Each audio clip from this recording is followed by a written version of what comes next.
نەخۆشخانەی بەخشین پرۆژەیەکی فراوانی بێبەرامبەری دەست پێ کردووە کە خزمەتگوزاری پشکنینی چاو و ددان و خول و سیمینار و ڕێنمایە تەندروستیەکان بەبێ بەرامبەر دەدات بە قوتابخانەکانی سنووری پارێزگای سلێمانی.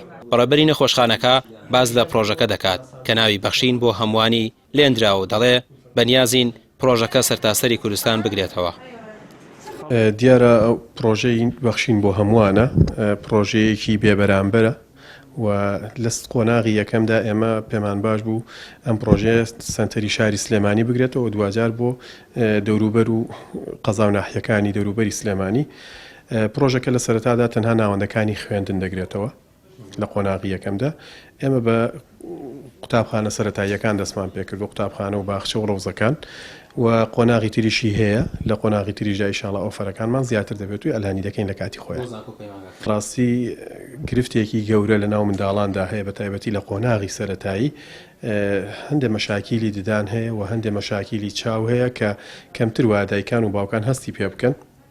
ئێمە بەباشمانزانی بەڕاستی ئەم خزمەتگوزاریە بۆ ئەو قۆناغە بێت لە ئێستادا لە قۆناغی یەکەمدا و پشکنینی ددان بۆ هەموو ئەو مناڵانە بکرێت کە لە خوێندنگا سەرەتاییەکان و لە باخچە و ڕۆزەکان هەن و دوجار پشکنینی چاو چونکە ئێمە دوای دیراسەکردن و ڕۆژانە خەڵکێک کە سەردانی نەخۆشخانەی بەخشین دەکات تێبینی ئەومان کردووە کە ئەم گرفتە لە ناو منداڵاندا زۆرە بە حکمیەوەی کە مناڵ کەمتر وایە بتوانێت کێشە و مەشاکیلەکانی خۆی بگەێنێ یا باسی بکە ئیلا ئەگەر پشکنینێکی بۆ بکرێت و دکتۆرێک تەشخیصی ئەم حاڵەتانیان بکە بۆ ئێمە باشمانزانی تیمەکانمان سەردانیان بکەین و ئەم خزمەتگوزاریانە لە ناو مەکتەبەکاندا پێشکەش بکەین.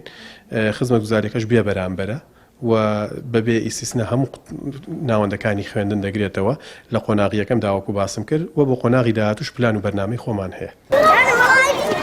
جیاواز لەم خزمەتگوزاریە بێبەرامبەرانە لە قوتابخانەکان نەخۆشخانەی بەخشین داشکانی سەدا دەکات بۆ هەموو ئەو چارەخوازانەی لە ڕێگەی پرۆژەکەەوە سەردانی نەخۆشخانەکە دەکەن و هەموو خوێندنگەیەک و باخچەیەکی ساوایان دەتوانێت بێ جیاوازی داوای ئەو خزمەتگوزاریە لە بەخشین بکات.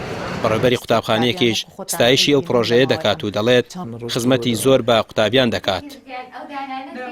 بەڕاستی ئەم کاری کە بەخشین کردوێتی یەکێکە لە کارە زۆر ناوازەکان و جێگەی دەستخۆشیە بەڕاستی چونکە قوتابخانەکان لە ئێستەیە زۆر پێویستیان بە چاودێری تەندروستیە قوتابیان وەکو خۆتان ئەیبینن لە ماوەی ئەم چەند ڕۆژەیە لەلایەنە تەندروستێکەی ئەوەی کە مەبەستمانە دەم و ددانیان یان چاوکزیان ببوونی بەکارهێنانی یاری ئەلەکترۆنیەوە زۆر بەرەو خراپی ئەڕوا.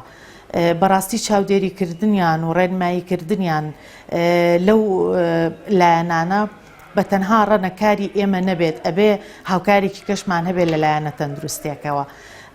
بەڕاستی ئەمە کارێکی زۆر باشە و هیوادارم هەوڵێک بێ بەردەوام بێ بۆ سەرجەم قوتابخانەکان لە بەرنامەی کاری ئێوەیە جێی بێتەوە. نەخۆشخانەی بەخشین سەر بە دەستگای خێرخوازی بەخشینە و جیاواز لە نەخۆشخانە تایبەتەکانی دیکە نرخی بینینی پزیشک و دەرمان و تاقیگە جیاوازە و ڕەچاوی باری دارایی هاوڵاتیان دەکرێت بە جۆرێک لە سەرجەم بەشەکان داشکانی 120 بۆ 150 کراوە. ڕامیار عوسمان کەناڵی پێام سلێمانی.